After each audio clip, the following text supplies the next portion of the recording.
Hello everyone, my name is Munish and I'm here with Mr. Vinod Sudhindra.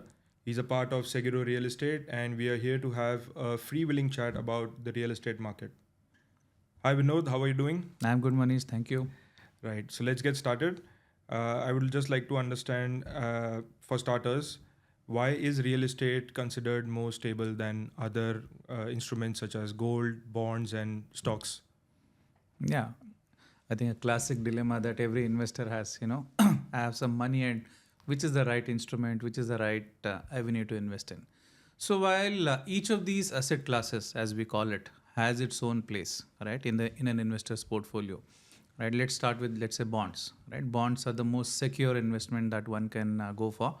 It's something that will give regular returns to investors, right? So the yield is going to be regular, yield is going to be guaranteed. So there is a lot of stability to your whole returns that you're going to get. So, and your capital is in most cases protected, right? So it's a good investment option. When it comes to stocks, it's exactly the opposite, right? So it does not give you the guarantee or the security that a bond gives, but it gives potential for exponential returns, right? So with stocks, people have made fortunes, they've created wealth. So if you look at any good index fund, today, or any index for that matter, on a long term basis you can expect 12 to 15% kind of return, which beats inflation by a huge margin, and thereby giving a good opportunity for wealth creation, There's right? also options for dividends. Yeah, of course, stocks also give dividend, but you and me know that they're so abysmal that sometimes I've been investing in stocks for a long time. The dividend is such a small portion that it gets missed out in the bank statement. That's It's true. usually very small. That's true. And usually there is a converse relationship, right, between a dividend and a growth stock. Right. The stocks that pay dividend do not grow well. The stocks that grow well do not pay dividend. So hence I would keep dividend as more as a bonus. Whatever comes, I'm happy. I wouldn't invest in a stock keeping dividend in mind. If it comes, I'm happy, but otherwise it's okay. But more so, it's a capital appreciation or a capital growth tool, I would say. That's what a stock would do. Okay. On the other hand, if you look at gold, gold offers stability.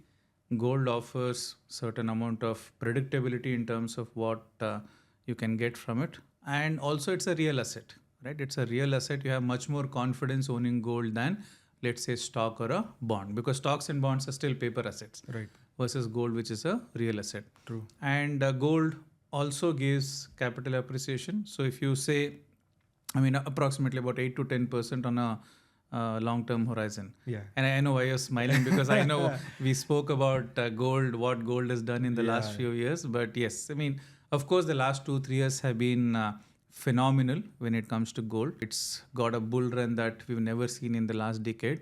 So to that extent, investors have been lucky. But I would say this is not something that you can expect regularly. So usually in a 10-15 year cycle, you will have a bull run like this. Then you'll have a period where there is a flat growth.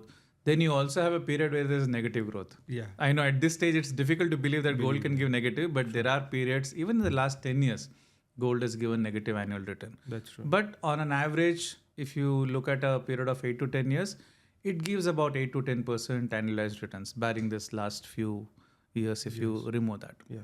Right? So in its own way, all these three instruments are good. But for me, real estate is the hero of all this. Why? Because real estate combines the best of each of these instruments. Because in real estate, you have the yield of a bond. In fact, sometimes better than the bond.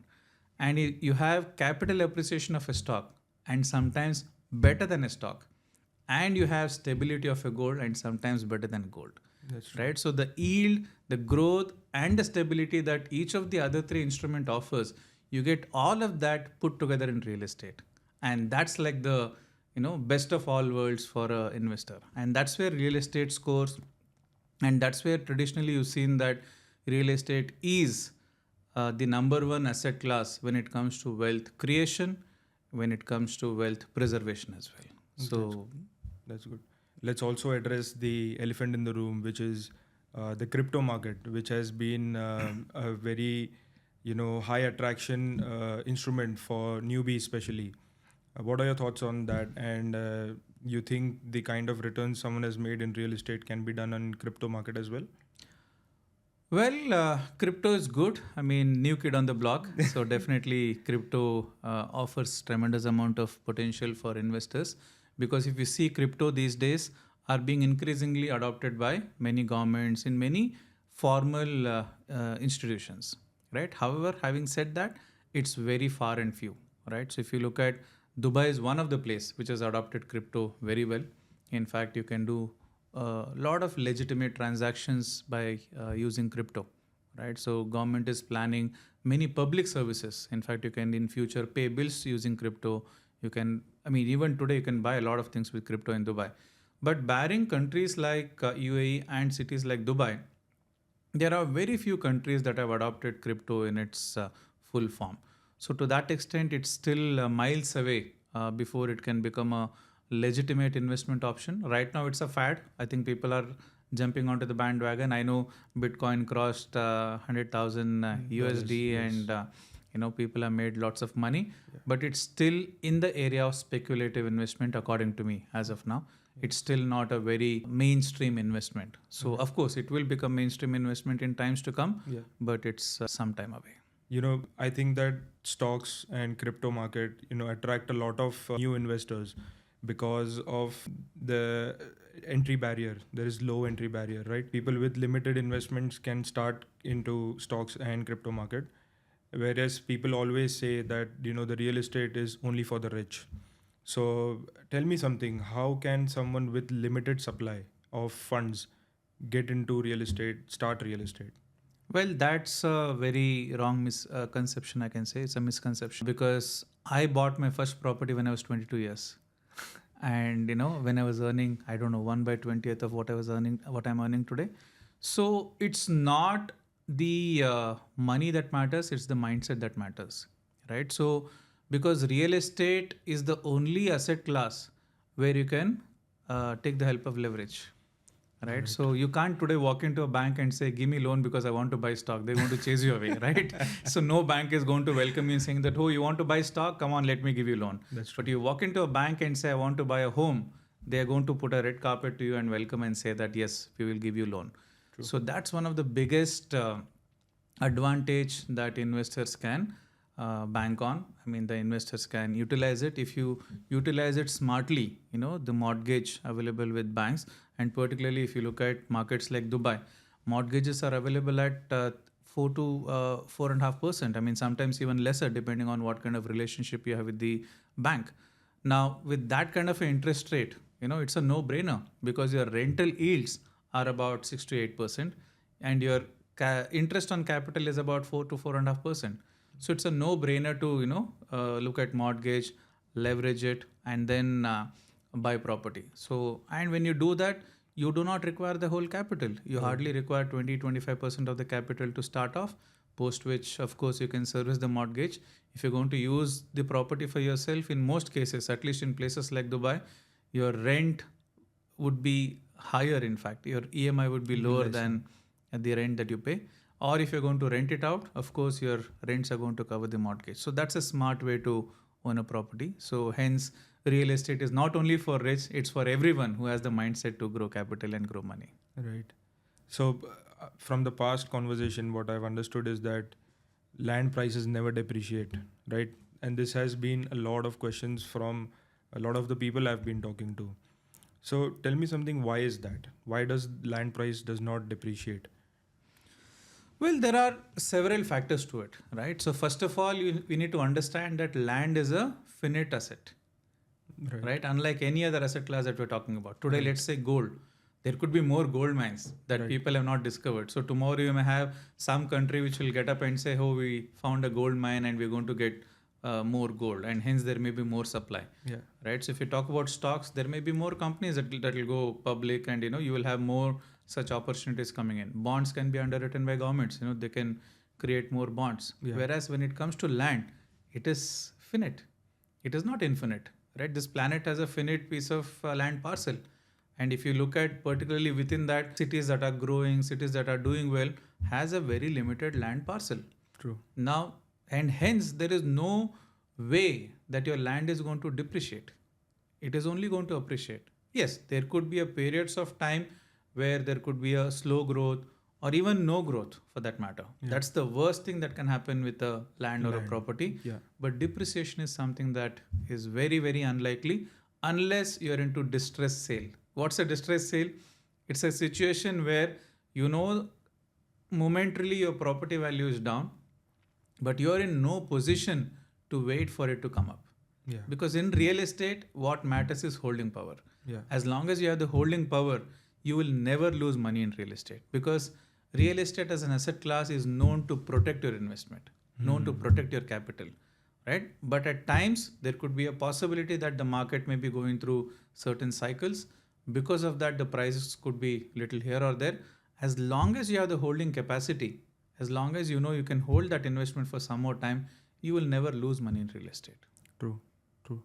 So apart from capital, okay, we've understood that real estate will give you a healthy capital, will give you a secure financial investment return, right, over the years. But I want to also understand, what is the long term value of holding a real estate apart from the money, right? That's a very deep question. That's a very wise question, I can say. Yeah, I mean, usually people don't think beyond, they don't think beyond the money and the capital appreciation part of it, but real estate also gives much more than that, right? If you see, real estate is one of the very few things that easily enhances your social status, Mm-hmm. right? So the moment you own a house, a villa, apartment, or a piece of land, whatever, your social status and your social, this thing, it automatically goes up, Right. right? So that's the very nature of real estate as an investment. That's definitely there beyond money. And also, I have spoken to a lot of investors, particularly investors from business families that we have been speaking to of late. Real estate is also something that can be used in succession planning, Okay. right? So, for example, let's say, I recount a specific conversation that I was having with a business person recently.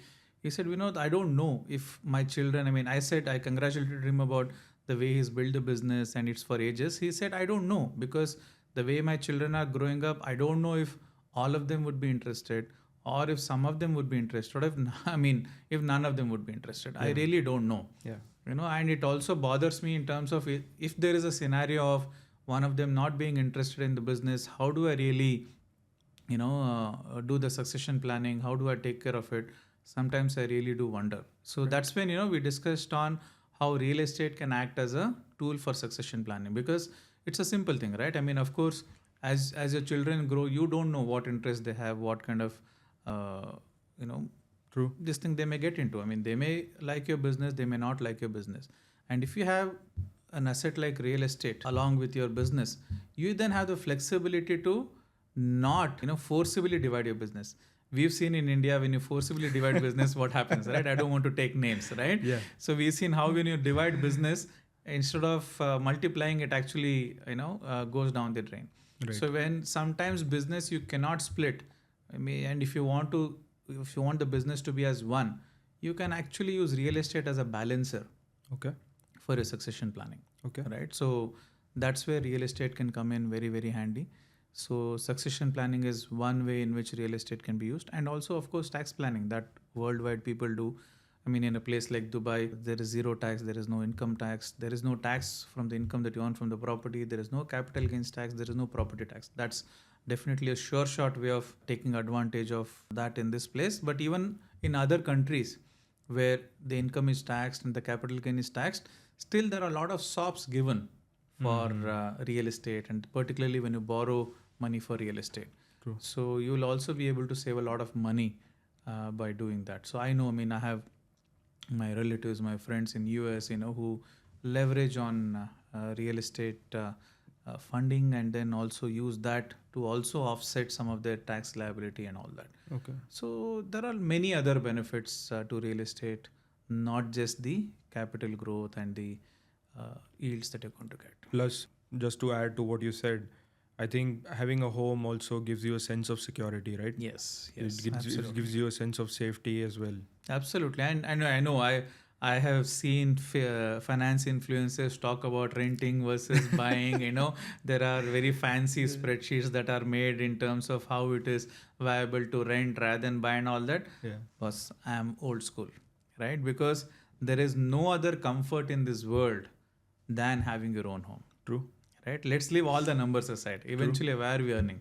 We are earning to be happy. We are earning to be fulfilled. We are earning to feel safe and secure. True. And there is nothing in this world that can give you security as much as your own home. True. So that's the reality, True. right? As much as you may talk about numbers. Yeah. So hence, if you want security, if you want, that feeling of protection, that feeling of being provided for, home is one of the, biggest investment and the first investment that anybody should make.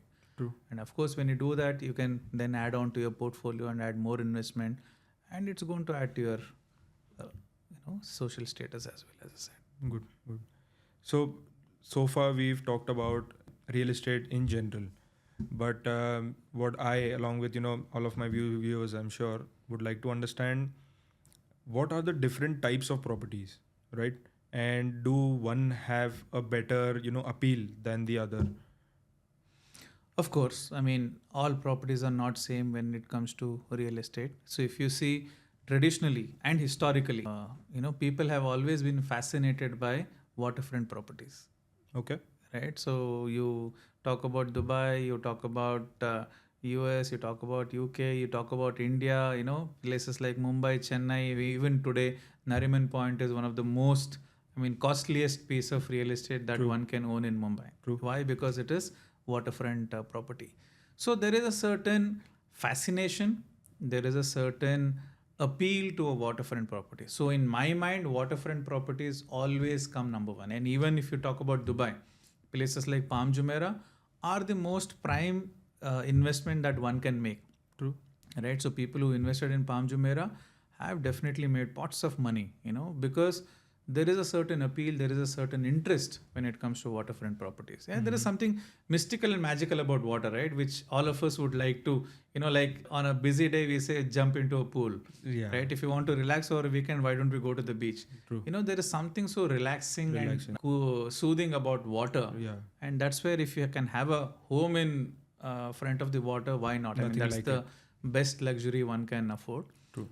Right? Followed by, of course, I've seen people also being equally fascinated with, prime downtown areas. It could be a Manhattan in US. It could be a, downtown Dubai in here.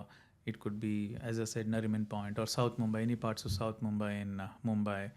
All of these places, because these places give a certain vibe, certain Energy. that energy, Yeah. certain vibe and energy that you can't match it anywhere else. True. Right? So once you go there, what you feel is only can be felt in that place. You can't go to any other place. You can't like say that I'll own a house in another place and I'll feel the same as I feel in downtown. You can't do that. It's not Right? possible. So I remember when I went to US as well, when I went to, New York, when I was walking on those 54th Street and all of that, the vibe that you get, the feeling that you get is unparalleled. True. You cannot match it. So hence you also have, for me, that comes the second. And followed by, of course, there are a lot of people who would like a quiet lifestyle, who would like a, big house, a big garden, Yeah. a place for their dogs to roam around, a place for their children to play, a football match maybe and all that. So for them, of course, a villa in a suburban area would be a good. So for me, these three are like the top three. Of course, then there are other form of investment that comes, which are also equally lucrative. But waterfront, prime areas, particularly the sky rises in prime areas and large villas in suburban areas. So these are like really the top when True, it comes to properties. So, I have been having conversations with a lot of people about real estate, right?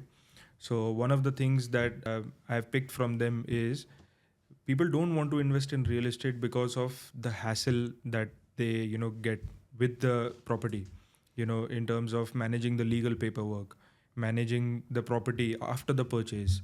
So what about that?